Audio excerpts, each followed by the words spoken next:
Shalom, shalom, Haverim. Estamos entrando agora em Bamidbar capítulo 14 e eu gostaria de fazer um comentário a partir de Bamidbar 13, naquela parte que Moshe ele envia os 12 Meraglim, os 12 espiões até a terra de Canaã. E eles ficam 40 dias na terra prometida e depois de 40 dias eles voltam.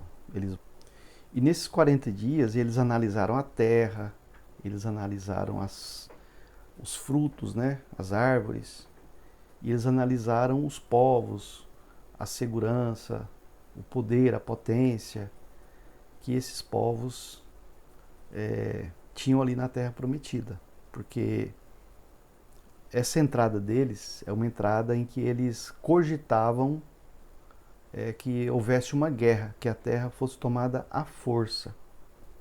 Mas será que a terra ela seria tomada à força? Será que esses povos não sabiam que o Criador tinha dado essa terra, tinha prometido essa terra para eles? E, de uma forma bem simples, eles não devolveriam essa terra para eles? Em outras parshiot, nós já fizemos vários comentários sobre esse assunto. Teve um comentário que é um comentário figurativo, é óbvio, em que as nações que estavam ali, que eram nações rebeldes, idólatras, etc., a gente percebe que eram nações muito religiosas, né? Um povo de muita fé nas suas crenças e, portanto, diferente, né, do ambiente egípcio, né, da cultura egípcia. Provavelmente seria um povo muito mais fácil de doutrinar do que de guerrear. Então, o povo de Israel chegando com as vitórias, com os acontecimentos que houveram no Egito, os milagres que houveram no Egito, provavelmente esses povos eles não trariam tanta resistência para que os israelitas eles se sentissem tão pequenos, né? E outro ponto que a gente pode analisar também é por que eles se sentiram como gafanhotos. Por que esses líderes, ao olhar aqueles povos tão gigantes, tão grandes, né? Eu digo isso em sentido também figurativo, e eles se sentiam tão pequeno diante daquele povo, sendo que eles, né, que o povo de Israel, era um povo que estava sob o comando, sobre as bênçãos, a proteção, o livramento do Criador de todas as coisas. Então a fé deles foi uma fé muito pequena.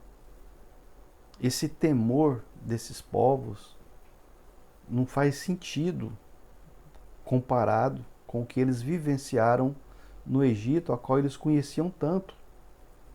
E o Egito, naquele tempo, era a maior potência militar, política, cultural daquele tempo.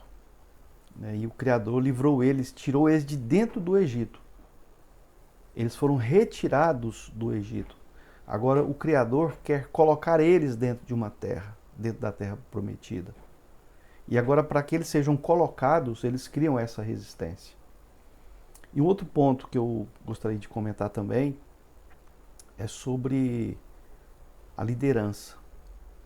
Foram escolhidos 12 príncipes, 12 cabeças, 12 homens muito importantes de cada tribo, de cada uma das 12 tribos de Israel. Eram homens sábios, experimentados, homens de guerra, eram homens que tinham passado por muitas experiências ali com Moshe e com Aharon, que viram muitas vitórias, muitos milagres. E agora esses mesmos homens, quando chegam na Terra Prometida, eles foram tirados do Egito, agora eles vão ser colocados na Terra Prometida. Para tirar eles do Egito, não foi uma tarefa tão fácil assim. Houve muita reclamação, houve muita resistência, né? Mesmo que tenha havido essas pragas todas, essas 10 pragas, mas esses 10 espiões, eles continuaram tendo resistência contra os céus. a mesma resistência que eles tiveram no Egito, que eles tiveram no deserto, eles agora estavam tendo para entrar na Terra Prometida. E eles, como líderes, será que quando um líder comete um erro, será que todo o povo comete esse erro? Nós precisamos analisar essa situação com um pouco mais de detalhe. Quando um líder toma uma decisão e com essa decisão ele comete um erro, no caso desses 10 dos 12 espias, desses 10 que fizeram Lachonará da terra, eles trouxeram um relatório, eles não trouxeram uma ordem para que a tribo cumprisse, para que a sua tribo cumprisse uma ordem do relatório que eles tinham em mãos, que eles tinham, das conclusões que eles tinham tirado. O problema aqui é que essas tribos seguiram as conclusões desses 10 líderes. Os maus relatórios, a má fala desses líderes acabou influenciando e contaminando a emuná, a fidelidade do povo de Israel com o Eterno. Mas vamos supor que eles não, mesmo que eles trouxessem um relatório ruim, mesmo que eles falassem mal da Terra Prometida, mas as tribos discordassem deles, porque havia uma ordem elohímica para que Israel entrasse na Terra Prometida. A ordem do Eterno ela ficou muito abaixo do relatório desses 10 espiões.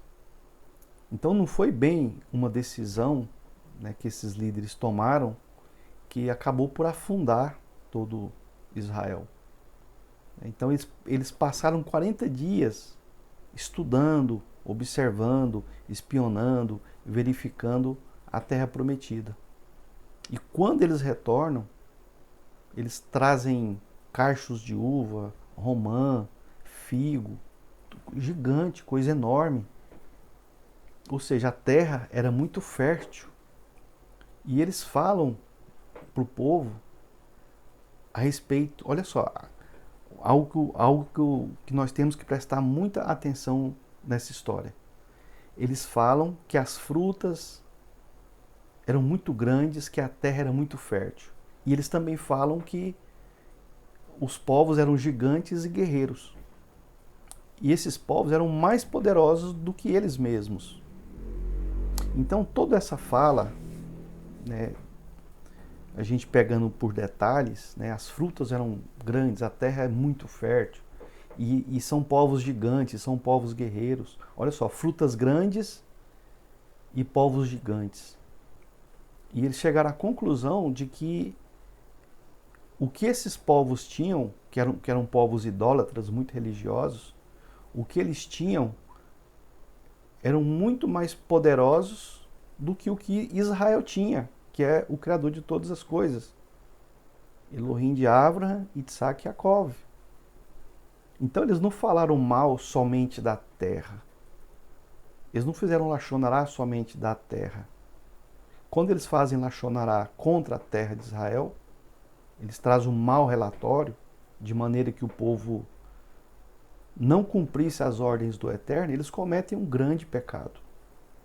Então, a liderança, ela é o que uma liderança propõe, o que uma liderança fala, o que uma liderança diz, o que uma liderança acredita, é muito sensível aos seus liderados. Isso pode contaminar, isso pode influenciar que todos andem pelo caminho errado. Como se a opinião, o entendimento, o conhecimento, a sabedoria de uma liderança também for favorável à Torá, for favorável ao Eterno, isso também pode influenciar em coisas positivas, em vitórias, em ganhos. Então isso é muito sensível. E dos 12 espias que foram para a Terra Prometida, somente 2, Caleb e Yehoshua ben Nun. E eles ficaram insistindo que a terra era boa, que podia ser conquistada, porque se o Criador ordenou, o que a gente tem a perder? Nada. Então essa é a diferença né? Mesmo que uma liderança fale algo, nós temos que prestar atenção se o que ele está falando é contra o eterno. Não é seguir uma liderança de forma cega, de acreditar em tudo que fala, em tudo que ensina. Não é assim. Não deve ser assim. Se o povo de Israel não tivesse sido influenciado, acreditado, aceitado aquele relatório daquela forma, ignorando a ordem elohímica de entrar na terra, de conquistar a terra, o destino deles seria um outro destino. Então, quando esse relatório chega, desses 10 espias dos 12, o povo entra em desespero. O povo chora. Porque agora era melhor voltar para o Egito. Porque o Egito eles já conheciam, já eram aculturizados. E essa conversa de voltar para o Egito, essa ideia de voltar para o Egito, é uma ideia contra Adonai. É uma ideia contra o Criador. É um ato de rebeldia, é um ato de dissensão. E qual que é o resultado disso? Já que eles foram contra a entrada na terra de Israel, porque ficaram com medo dos gigantes, a entrada na terra prometida agora vai ser adiada. Ou seja, aquele povo vai ter que fazer uma techuvá. E como os espias ficaram 40 dias, agora Israel vai passar 40 anos pagando esse preço. 40 anos no deserto. Só que em vez deles agora encararem esses 40 anos como um período de techuvá, um período de relacionamento com o Eterno, um período de arrepender-se desse mau relatório, dessa lachonará, eles pereceram no deserto, porque eles continuaram rebeldes, ou seja, não aprenderam a lição. Dentre eles, tinha um grupo, né, tinha alguns que eram um pouco mais corajosos, né, e que o que é outro erro, né, é agir por conta própria, sem a vontade elohímica. Então teve um grupo desses israelitas que entenderam que o que eles fizeram ali foi algo assim terrível e vai ter consequências. Negar-se a entrar na terra prometida, que era uma ordem elohímica, com todo o apoio dos céus, foi um grande erro que eles cometeram. Então tinha alguns israelitas ali que pensaram, nós cometemos um erro. E eles se arrependeram de terem concordado com esse relatório dessa liderança. E eles vão para a terra, eles invadem a terra prometida. E quem é que está lá esperando eles? Os amalequitas. E eles são derrotados, né, por um grupo de amalequitas e um grupo de cananeus. Né? Mas de qualquer maneira, a Torá, os céus, ele não desperdiça momento algum. Então isso que aconteceu ali, essa tragédia, esse erro gigantesco que aconteceu ali, não poderia ficar tão perdido assim. E o que aquele momento ali, ele pode ser aproveitado. Então ali são dadas algumas leis, né, oferta de farinha, de azeite, de vinho, para poder consagrar a halá, que nós usamos no Shabat, ao Criador. E logo em seguida, um homem israelita, ele resolve recolher madeira no dia de Shabat. Olha a sequência de coisas que acontecem ali. E esse homem ele é condenado à morte. E pela falta de memória dos israelitas, de lembrar das vontades elohímicas, né? E vontades elohímicas e leis elohímicas basicamente são a mesma coisa, o Criador dá ali as leis do uso do tzitzit, aquelas franjinhas para usar nos 4 cantos das vestes, para que a gente possa lembrar da vontade elohímica. para que a gente possa cumprir os mandamentos Elohim. Então, é muito importante a gente avaliar certos detalhes, certas coisas, certos acontecimentos, até na nossa vida. Às vezes 4 minutos vão te custar 4 anos, 40 anos. Às vezes seguir um erro de uma liderança sem você contestar, conversar, perguntar, e sem você saber se aquele relatório, aquela interpretação, aquele ensino, aquela decisão de uma liderança, você tem que analisar se aquilo ali está na vontade elohímica ou se está na permissão elohímica. E a partir disso, você segue aquela liderança. Porque se ela estiver errada, o preço a se pagar vai ser muito alto. Assim como se ela estiver correta, aquilo que a liderança, que o líder está falando, está dentro da vontade elohímica, o que você vai ganhar também vai ser muito grande.